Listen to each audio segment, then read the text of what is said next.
Həzrət Əli əleyhissalam buyurur ki, dostunuzu imtihan eləmək istəsəz,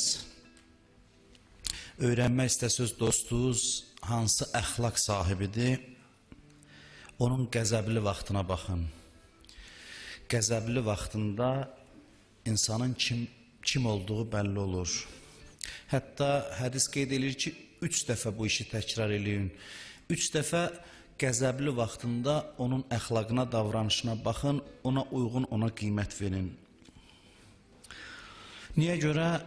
Cavab sadədir. Çünki qəzəb vaxtı insan rahat nəzarəti itirir özünə. Və qəzəb vaxtı insan içindəkini çölə çıxardır. İçində gizli qalan xüsusiyyətlər qəzəb vaxtı üzə çıxmağa başlayır. Və insan zəif nöqtələrini göstərir. Necə məsələn qızdırma bədəni zəiflədir və kənardan bir virus insana pis təsir qoya bilir, insanın xəstəliyini şiddətləndirə bilir. Orqanizm zəifləyəndə ruhun da zəifliyi qəzəb zamanıdır. Qəzəbli halda kənar pisliklər daha çox təsir qoyur insana və insanın içində olan gizli, çirkin xüsusiyyətlər ki var, onlar qəzəb vaxtı üzə çıxmağa başlayır. Və qəzəbli vaxtı insanın həm də Allahla münasibəti üzə çıxır. Nə dərəcədə səmimidir, onu belə vaxtı bilmək olmaz. O qəzəb vaxtı özünü biruzə verir, özünü göstərir. Qəzəbli halda olanda Allaha olan münasibəti, dinə olan münasibəti daha tez üzə çıxır. Bəzi bəlalar gəlir insana, onlar insanı əsəbləşdirir. Və o əsəb vaxtı, bax onun Allaha münasibətinə. Qılıncla deyir, hədisdə var, mömin insanın burnunu ovarsan əgər, Həzrət Əliyə buyurur Peyğəmbər, o sənə qəzəblənməz. Yəni, insanı qəzəbləndirən bir şeyin adını çəkir. Yəni, sən onu zərbə vurasan, üzünə vurasan ki, əsəbləşə, o əsəb onu sənə qarşı qəzəbli eləməz. Sənə qarşı nifrət yaratmaz. Bu hədisin belə incə məqamıdır. Özünüzü imtihan eləyin qəzəb vaxtı. Qəzəb Allahın xüsusi imtihanıdır insanlara. Allah qəzəblə insanları imtihan eləyir. Ona görə də mən belə deyərdim ki, bizi qəzəbləndirənə təşəkkür düşür. Minnətdar olmalıyıq. Kimsə gəlib bizi qəzəblən. Hər kim olur olsun. Özü nə günah sahibidir, səni qəzəbləndirdiyinə görə ona nə cəza verəcəklər, nə edəcəklər, haqlıdır, haqsızdır, o başqa mövzudur. Amma bir mənada bir insanı qəzəbləndirən insana bir mənada təşəkkür eləməsi lazımdır. Çünki sizin içinizdə olan, bəzən özünüzdən də gizlin olan pisliyi sizin üçün tanıtdırır, vasitə olur ki, tanıyasınız. Əgər pislik yoxdursa içinizdə, o qəzəbə dözmək səbəb olur, biraz da Allaha yaxınlaşasınız. Yəni, o qəzəbi dəf eləmək. Ona görə hər halda bir mənada belə deyək, qəzəbləndirən hadisə Allahın rəhmət nəzəridir insanlara, bəndəsinə. Bir qulamdır, İmam Səccad əleyhissalam çağırır onu, filan kəs cavab vermir. Bir də çağırır, cavab vermir. 3 dəfə çağırır, cavab vermir. Elə bir otaqda oturub, İmam Səccad çağırır, cavab vermir. Ağa çıxır, görsün bu hanı, görür, düz qapının ağzında oturub. Soruşur ki, sən eşitmirdin, mən səni çağırıram. Belə başlamır sözünə ki, niyə cavab vermirsən, eşidirsən axı çağırıram, belə başlamır. Deyir, eşidirdin, səni çağırmamı? Deyir, bəli, eşidirdim. Deyir, bəs niyə cavab vermirdin? Deyir, dedim, cavab verərəm də. Çağırırsan, məsələn, 4-cü də cavab verərəm. Ağa soruşur ki, sən heç məndən çəkinmirsən, qulamdır. Deyir, yox, mən səndən çəkinmirəm. Çünki sənin necə əxlaq sahibi olduğu bilirəm, necə güzəş sahibi olduğu bilirəm. Sən heç kəsə qəzəblənməzsən deyib. Bunu deyir İmam Səccad şükür səcdəsinə gedir ki, ilahi şükür sənə ki, yaxınlarım mənim barədə bu fikirdədir və səni mükafat olaraq Allah yolunda azad edirəm. Azadsan, gedə bilərsən. Onu azad eləyir, çıxıb gedir. Qəzəb imtihanı belə deyək, Allahın xüsusi imtihanlarından biridir. Birini tənbih eləmək də olar. Səhv hərəkətinə görə demirəm, heç kəsi tənbih eləməsin, müdür işçisini tənbih eləməsin və yaxud valideyn övladını tənbih eləməsin. Amma bir incə məqam var, çalış tənbihi qəzəbin təsirindən eləmə. Qəzəbi tökməyin adını tənbih qoyma. Bu incə məqam budur. Ona görə Əleyhisselam buyurur ki, qəzəb vaxtı sakitləş, o vaxt qərar vermə. Qərar vermə. Sonra ağıl sənə deyirsə ki, buna cəza lazımdır ki, bu islah olsun, o ağlığın hökmü ilə onu tənbih elə, qəzəbin əmri ilə yox. Bu çox incə bir əxlaqi göstərişdir, məqamdır. Biri sənə qarşı, məsələn, sənin işçündür, düz iş görməyib, tapşırığı yerinə yetirməyib, qəzəbivi dəf elə. Qəzəblənib, qəzəbin təsirindən onu tənbih eləmə. Amma otur, düşün, dünən ki, buna cəza düşür ki, bu islah olsun, ağıl hökmü ilə onun cəzasını ver və ona tənbih elə. İndi hansı şəkildə qayda qanuna uyğun cəzalandıra bilərsən. Əsəb insanın zəifliyini üzə çıxardır. Hədislər çoxdur qəzəbin pisliyi barədə. Qəzəb imanı əldən alan bir şeydir. O qədər mənfi bir şeydir. Və şükür haqqında bunun şükürlə nə əlaqəsi var? Şükürlə bunun birbaşa əlaqəsi var. Şükür haqqında da danışarkən onu deməliyik ki, biz bəzən əsəbləşəndə naşükür oluruq və yaxud naşükürlüyümüz üzə çıxır. Təcrübə eləyə bilərsiniz. Adi halda şükür Allaha filan. Amma elə ki bir səni qəzəbləndirən hadisə baş verdi, insan başlayır gileylənməyə. İçində olan üzə çıxmağa. Görürseniz o qədər də şükür eləyən bəndə deyilmiş. Deyək ki, bu nə həyatdır? Günümüzə bax.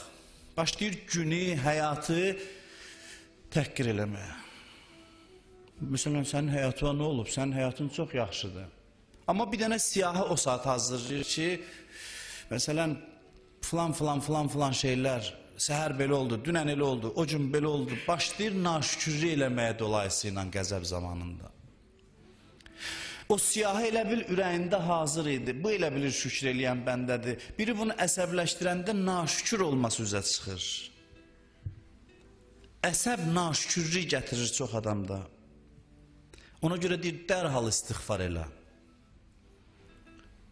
Çünki naşükürlük böyük günahdır.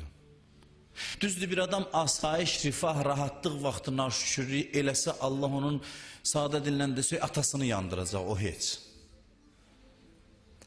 Onun cəzası çox böyüdür.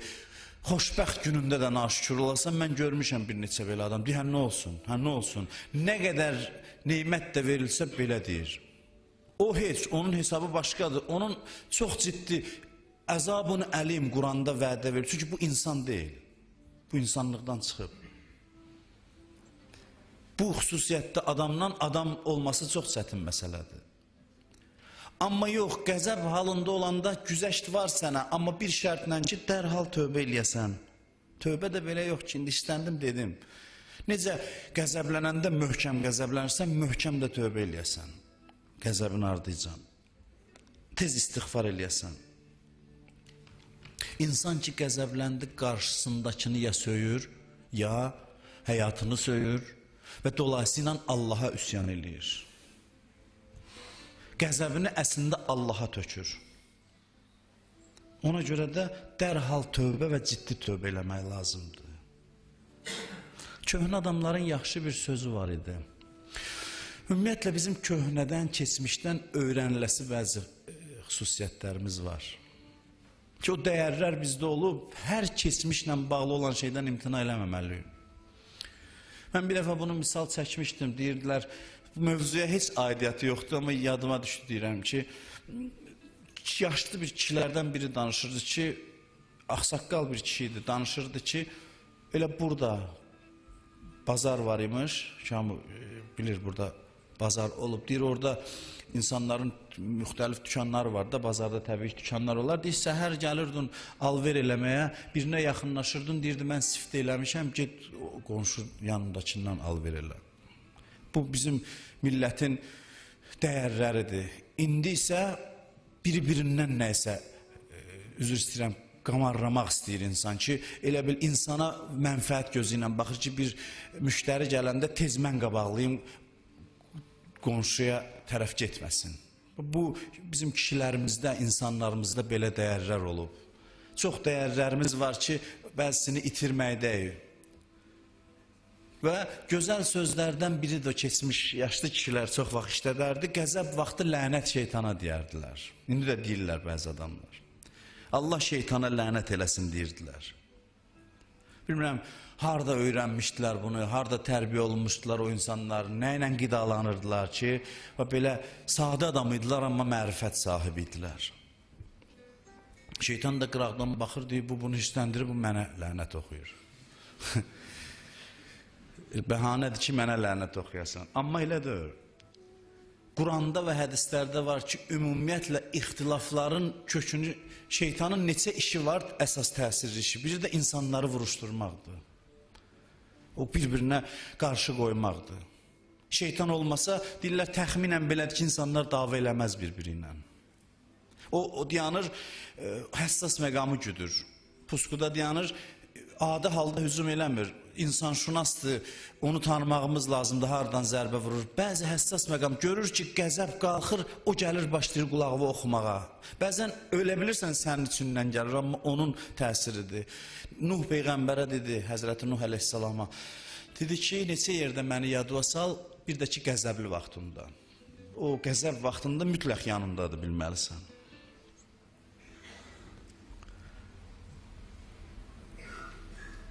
İnsan o məqamda qəzəbini tökməyə bir yer axtarırsa, yaxşı olar ki, şeytana töksün o qəzəbi.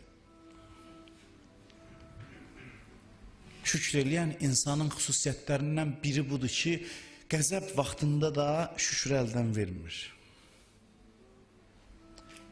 İnsanların çoxu qəzəbli vaxta naşükür olurlar. Əsəb vaxta naşükür olurlar. Ona görə şükrü məşq eləmək istəsən, əsəb vaxtı, əsəbləşdiyin vaxtlarda məşq eləyəsən.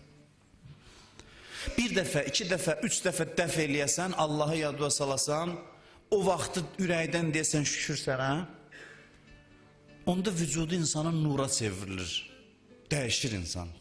Belə məqamlarda dəyişir. Allah baxır, görür ki, əsəbləşdiyi vaxt naşükürlük eləmədi, Allah da cavab verir buna. Kim ki çətin vaxtda deyir, məni yad eləsə, onun çətin vaxtında mən də onu yad eləyərəm. Uzkuruni əzkurkum. Məni yad eləyim, mən də yad eləyim.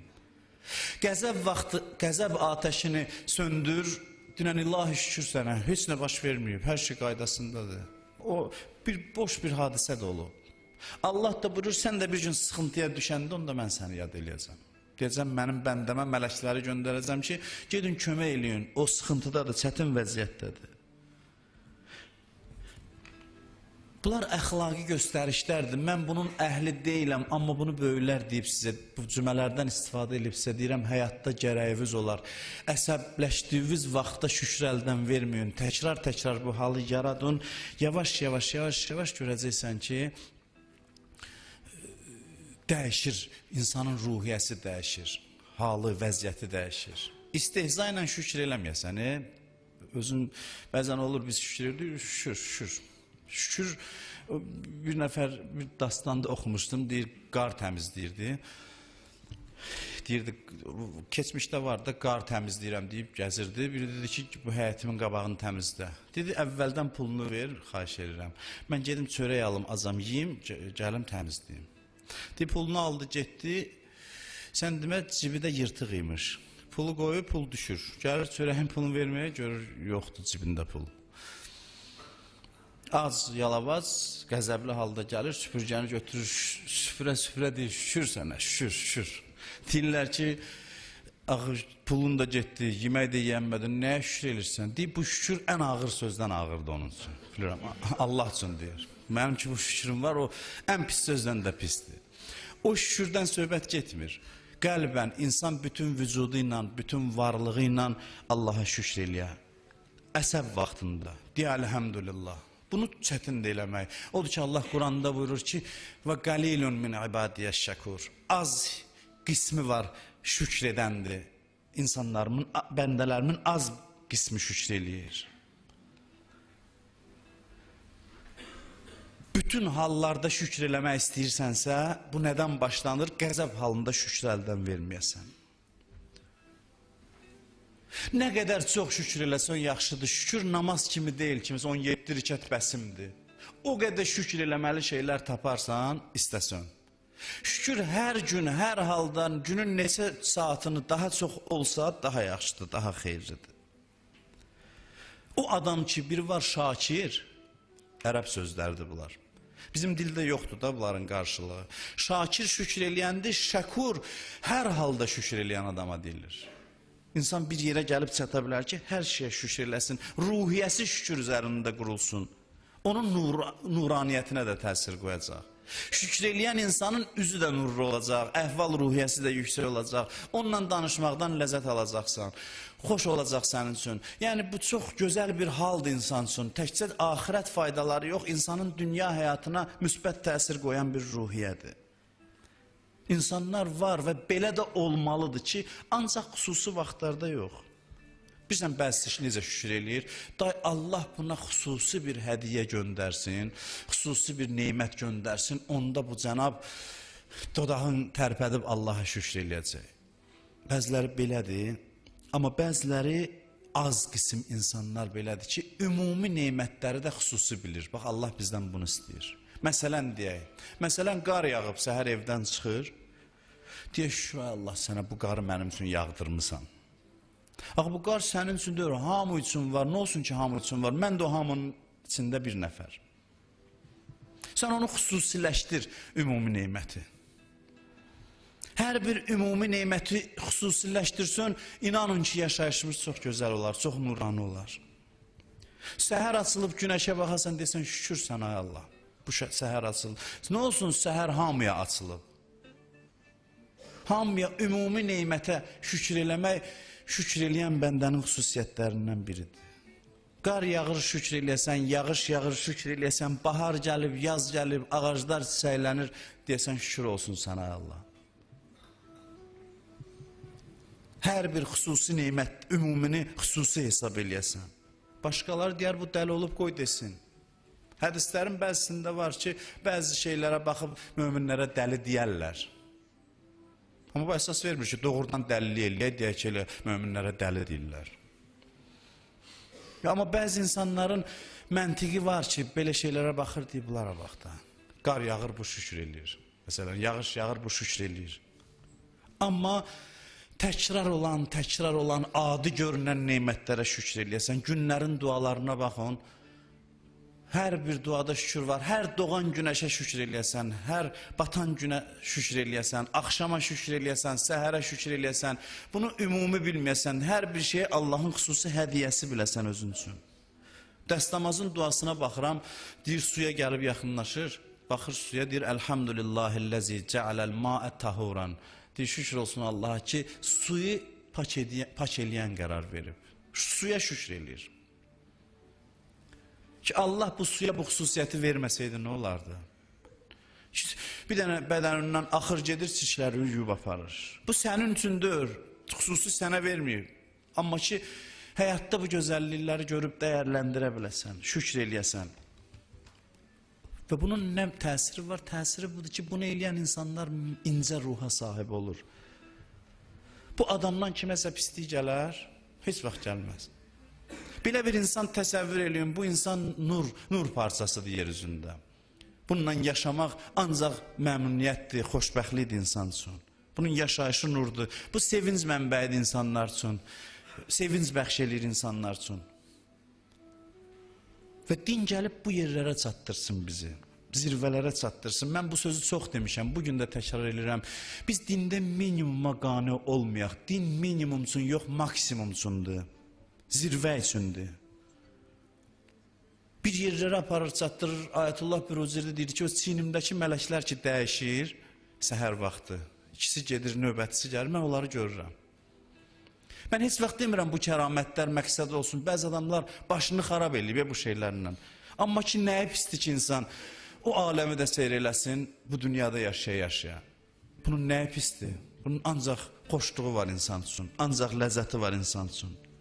Din gəlməyib ki, biz bədbəxt olmayaq. Din gəlib ki, biz çox xoşbəxt olaq. Dinin az, belə deyək də, az faydası budur, biz ona qane oluruq. Və demişəm, məsələn, birinin uşağı meclisə gedir, deyir, gedir narkomanlara qoşulmaz. Din bunun üçün gəlməyib ki, bizim gənclərimiz, məsələn, narkoman olmasın. Din bunun üçün gəlməyib. Din ona görə gəlməyib ki, biz zalim olmayaq, cinayətkar olmayaq, oğru olmayaq. Din gəlib bizi çox uza zirvələrə qaldırsın. Elə bir insanın həyətində bir kamaz dayanıb, gedir səhər o kamazı xotlayır, gedir çörək alır, gəlir məsələn. Onun içine ne kadar yük yığa bilərsən. Bizim dindən istifadəmiz buna bənzəyir. Mən bir alimdən eşitmişdim, keçmişdə bu misalı demişəm. Deyir, bəzi adamın dindən faydası, dindən əldə elədiyi fayda, təyyarənin kölgəsində daldalanmaq kimidir. Təyyarə kölgəsində dayanmaq üçün deyil, təyyarəyə minərsən, hara aparar səni? Kölgə çox şey kölgə, bina da kölgə yaradır. Amma gəlir məsələn bir adam təyyarənin kölgəsində dayanır, deyir, mən bu təyyarədən istifadə elədim özüm üçün. Dindən bizim istifadəmiz belə olur çox vaxt. Ən az həddə dindən faydalana bilirik, dindən istifadə eləyə bilirik. Şükür insanı çox uca zirvəyə qaldırır. Az insanlar belə ruhiyyəyə malikdir. Qalilun min ibadiyyəş şəkur. Az insanlar bu ruhiyyəyə malikdir. Dualara baxırsan, deyir, zifaf gecəsidir, həmd eləyir, şükür olsun ilahi sənə ki, zövcələr yaratmışsan, zövc və zövcələr qarşılıqlıdır ki, insanlar mənəvi rahatlıq tapır ondan. Təkcə özünə yox, ümumiyyətlə bu halın varlığına şükür eləyəsən. Və yavaş-yavaş gedir bu yerə çatır ki, bəlaya da şükür etməyə başlayır. Mən ondan danışmağa qorxuram. Bizim məqamımız deyil, danışanda da deyirlər, hə, yenə başladı irfandan danışmağa. Belə yerə də gedib çatır ki, bəla nazil olur, ona da şükür eləyir. Nəyəsə vermir Allah ona, deyir, təşəkkür edirəm ki, vermədin. Yəqin ziyanıma idi. Sən ki, məndən çox istəyirsən, bu bir. İkincisi də ki, xəsis deyilsən, nauzubillah, və sərvətin də azdır, verməyə də imkanım var, hər şeyə qüdrətim var, xəzinən də bitib tükənməz. Vermirsənsə, deməli, xeyrim var. İstədim, çalışdım, əldə eləmək. Bunlar vəzifədir. Əlvin üstünə qoymaq olmaz ki, mən razıyam. Yox, çalış, istə, dua elə, alınmır, deyən, nə yaxşı ki, vermədin. Nə yaxşı ki, vermədin. Heç olub ki, sizə bir şey verməsin, şükür eləyəsiniz, olsa çox yaxşıdır. Ziyanlara görə, ziyanlardan amanda saxladığına görə şükür eləyər. Hədis gəldilər, Peyğəmbərdən soruşdular ki, ya Rasulallah, mürüvvət nədir? Peyğəmbər buyurdu ki, siz deyin hələ, sizin nəzərinizdə nədir? Dedi, biz deyirik ki, mürüvvət budur ki, Allah bizə bir neymət verəndə şükür eləyək, verməyəndə səbr eləyək. Peyğəmbər baxdı, dedi, Mədinənin itləri də belədir. Bu bir hünər deyil. Mədinənin itləri də belədir ki, bir şey verirsən, gəl ayağın yanında dolaşır, quyruğun tərpədir, təşəkkür eləyir. Vermirsən də səbr eləyir. Bəs mürüvvət nədir? Mürüvvət budur ki, verməsə şükür eləyəsən, verəndən sonra isar eləyəsən. İsar nədir? Yəni az götürüb çoxunu verəsən başqasına. Budur mürüvvətin mənası. Din gəlib bu dəyərləri cəmiyyətdə bərqərar eləsin. Bu maksimuma çatdırsın insanlar. Amma biz minimuma qane oluruq. Elə bəsimdir. Amma dünya işində bəsimdir demirik. Nə qədər çox olsa daha yaxşıdır. Dualarımız var ki, şükür olsun Allaha ki, cavanlıqda insanlara qüdrət verir. Yəni cavanlığın özü bir neymətdir. Yaşlanmağın özü bir neymətdir. Xoş o ağsaqqalın halına ki, saçını din yolunda ağardıb, saqqalını din yolunda ağardıb. Allah onların saçının, saqqalının hörmətinə insanlara bəla vermir. Bir sözlə insan neymətlərin şükrünə qərq ola, neymətlərin hər şeydə şükür eləyə, şükür səbəbi tapa, ibadətinə şükür eləyə ki, ilahi məni adam yerinə qoyub mənə əmr eləmisən namaz qıl. Nə böyük neymətdir. Orucluq gələ deyə ki, nə böyük neymətdir ki, mənə oruç tutmağı vacib buyurmuşsan. Deməli, məni ayırdın da başqalarından. Dörd ayaqlılardan ayrıldım burada. Onlara əmr gəlməyib. Məni dəyər verdin, məni layiq bildin ki, mənə əmr elədin. Heç olub ki, şəriətə, sizə nazil olan dinə görə şükür eləyəsiniz ki, nə yaxşı ki, mənə bu hökmləri vacib buyurmuşsan. Bir sual deyib sözümü yekunlaşdırıram. Hədisə istinad edirəm bu sualın cavabında. Sual budur ki, bizim əməllərimiz keçmişlə daha çox bağlıdır, yoxsa gələcəklə? Cavab da budur ki, bizim əməllərimizin çoxsu gələcəyə bağlıdır. Yəni nə? Yəni biz əməllər eləyirik bugün, Ki, məsələn, 5 gün sonra nəsə qazanaq. Gələcəyə hesablanır. Maddi mənada. Biraz qabağa geçsək, mənəvi mənada bəzi adamlar bugün əməl edir ki, gələcəkdə cənnət qazansın. Ondan da yüksək Allahın razılığını qazansın. Əksər insanların əməlləri gələcəyə hesablanıb, gələcək üçün iş görür. Əhl-i Beyt deyir, biz belə deyilik. Bizim əməllərimiz daha çox keçmişlə bağlıdır. Daha çox keçmişlə bağlıdır. Yəni nə? Yəni budur ki, əməl eləyirik ki, yaratmısan məni. Vermisən, artıq verdiklərini yad eləyirik. Nəyisə əldə eləməyi yox. Yaratdığına görə ibadət eləyirik. Gələcək nigarançılığa görə yox. İlahim, mənə lütf göstərmisən, mənə vücud vermisən, məni yaratmısan, bu qədər neymət vermisən, sevinç vücudumu bürüyür, şad oluram bu neymətlərə. O sevinci necə üzə çıxardım? Olur namaz. Namaz o sevincin təzahürü də olarsun. Onun üçün yox ki, namaz qılım cənnətə gedim. Gələcəklə bağlı deyil, keçmişlə bağlıdır. Namaz o vücudumu bürüyən sevincin izharıdır, ifadəsidir. Ki, ilah, nə yaxşı məni yaratmısan, nə yaxşı mənə bu qədər neymət vermisən, nə yaxşı mən nəfəs alıram, varam, mənə bu qədər lütf eləmisən ki, mənə varlıq bəxş eləmisən, vücud libası geyindirmisən əynimə. Bunun mən sənə borcluyam. Nəsə tələbkar deyirəm ki, bunu eləyim, əvəzində nə verəsən. Mən tələbkar deyiləm. Mən sadəcə minnətdarlıq hissi ilə dönürəm ki, borcundan necə çıxım və getdikcə də görürlər ki, borcundan çıxmaq mümkün deyil. Ona görə dayı da kiçilirlər. Əleyhissalam buyurur ki, bizim namazımız şükür üçündür. Nə üçünsə yox, gələcək üçün yox, keçmiş üçün. Baxırıq keçmişə xəcalət çəkirik, həm də sevinirik ki, mən layiq deyiləm, bu qədər neymət vermirsən, neyniyim, başlayıram bəndəli eləməyə. Elədikcə görürəm azdır, ruh nazilir və gözəlləşir. Həl əta aləl insan, Allah gözəl sözlər danışır Quranda. Həl əta aləl insan, xeynun minəd-dəhr, ləm yəkun şeyən məzkura. Həl əta surəsi belə başlanır. İnsan üçün o zaman olmayıb mı ki, heç yada salınan bir şey değildi. Yəni, axı, bunu demək istəyir, sadə dillə də söyləyir. Fikirləşin ki, bir zaman heç yox idiniz. Axı, bir gün olub ki, aləm olub, dünya olub, sən yox idin. Birdən el olardı ki, heç vücuda gətirməzdi səni. Keçmişi yada salır. Vücud bəxş eləməyi qabardır.